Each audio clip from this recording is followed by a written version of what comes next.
महर्षि विराट कोहली और अनुष्का आए थे। बिराजू बैठ, प्रसन्न हो। हाँ नहीं, ठीक ही रहना चाहिए। हम आपको अपने प्रभु का विधान बताते हैं थोड़ा सा। जब प्रभु किसी पर कृपा करते हैं, ये वैभव मिलना कृपा नहीं है, ये पुण्य है। पुण्य से एक घोर पापी को भी बहुत, देखो पाप करके भी उनका कोई पुण्य है जिससे वो सुकृत पूर्व के सुकृतवश चल रहे हैं, नया पाप है। ये वैभव बढ़ना या यश बढ़ना ये भगवान की कृपा नहीं मानी जाती। भगवान की कृपा मानी जाती है अंदर का चिंतन बदलना, जिससे आपके अनंत जन्मों के संस्कार भस्म होकर और अगला जो है वो बड़ा उत्तम होगा।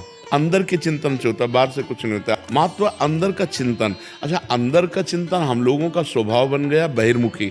बहिर्मुखी मतलब बाहर यश, कीर्ति, लाभ, विजय, इससे हमको सुख मिलता है। अंदर से कोई मतलब नहीं रखता कोई विरला ही अंदर से।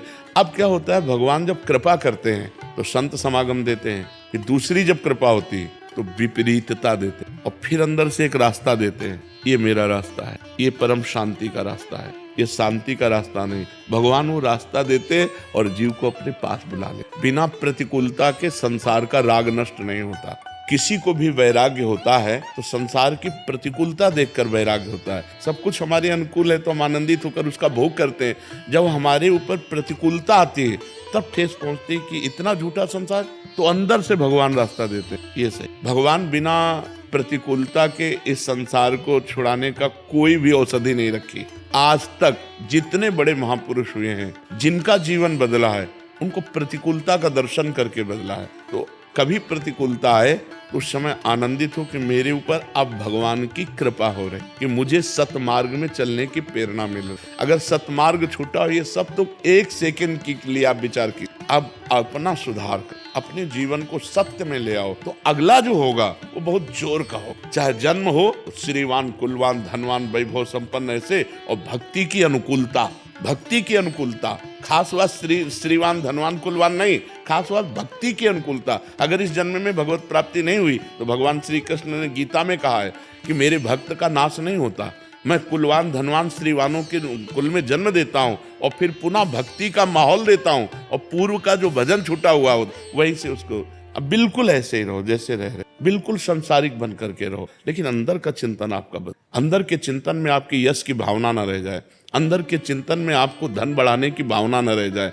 अंदर का चिंतन हो जाए, प्रभु बहुत जन्म व्यतीत हो गए, अब एक बार आपसे मिलना चाहते हैं, प्रभु मुझे आप चाहिए अब संसार में, तो बात बन जाएगी। तो इसलिए आनंद पूर्वक भगवान का नाम जप करो, बिल्कुल चिंता मत करो।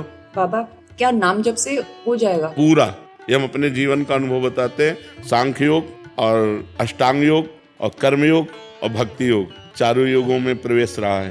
पहले हम सन्यासी रहे हैं 20 वर्ष सन्यासी रहे काशी विश्वनाथ जी। तो हम सांख्य योग, अष्टांग योग, जो अष्टांग योग है ना, अष्टांग योग, कर्म योग, इन तीनों को अच्छी प्रकार जान करके और फिर भक्ति योग में आए हैं। स्वयं भगवान शंकर से बढ़कर कोई ज्ञानी तो नहीं ना, सनकादि से बढ़कर कोई ज्ञानी नहीं। वो हरिश शरणम सनकादि हर समय जपते रहते हैं। भगवान शिव राम राम राम राम राम राम जपते रहते हैं। हम वृंदावनवासी प्रिया प्रीतम के उपासी, तो जो राम में राह है वही राह है, जो धा है ये रस देने वाली बस। तो हम राधा राधा राधा राधा, मतलब आप ये समझो कि हमारी इतनी तार्किक बुद्धि रही, हमारी श्रद्धालु बुद्धि नहीं रही।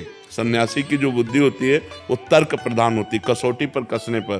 तो हम केवल भावुकता में राधा राधा का प्रचार नहीं कह रहे कि हमने सुना और ऐसे ग्रंथों में पढ़ा, ऐसे कह स्वयं स्वाद लेके कह रहे और विश्वास के साथ कह रहे कि यदि आप राधा राधा जपते हो तो इसी जन्म में भगवत प्राप्ति, इसी जन्म में। जैसे किसी से कहा जाए कि तुम सत्य बोलो, मंदिर में चढ़ के बोलो, तो हम मंदिर में नहीं, हम वृंदावन में बैठे हैं। करोड़ों मंदिर इसकी समानता नहीं कर सकते, भगवान का परम धाम है। अगर राधा राधा नाम चल रहा है तो इसी जन्म में भगवत प्राप्ति। हमारी आखिरी श्वास यदि राधा, तो मुझे श्री जी की प्राप्ति, भगवान की प्राप्ति हो जाएगी, इसमें कोई संशय नहीं। और किसी साधनों की कोई आवश्यकता नहीं, आप केवल अंदर ही अंदर चलाइए और लिखिए। देखो हम जो कह रहे हैं उसको समझो। बहुत अधिक नाम जपने की हमें चेष्टा नहीं करनी, कम संख्या हो लेकिन मन लगा करके। जैसे हम अब देखो, आप लिखो राधा, अपने दिमाग में लिखो, खुले नेत्रों लिखो, या बाहर देखो, दिखाई दे रहा है राधा लिखा हुआ, वही कान में सुनो राधा, वही अंदर उठाओ राधा। ये तीनों का एकाकार हो जाए तो ये करोड़ों नाम जप के बराबर है। देखो जैसे हम बोला राधा, ऐसे हम 1000 राधा नाम बोले तो हम बोला राधा, ये उपांशु है, इसे उपांशु कहते हैं।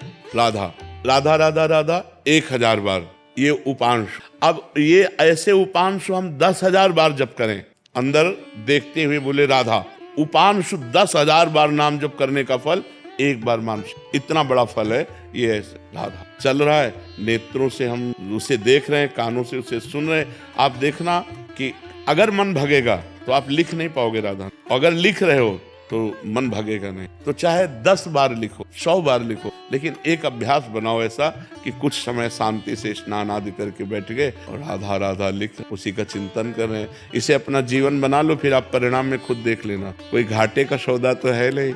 ठीक है, खूब आनंद।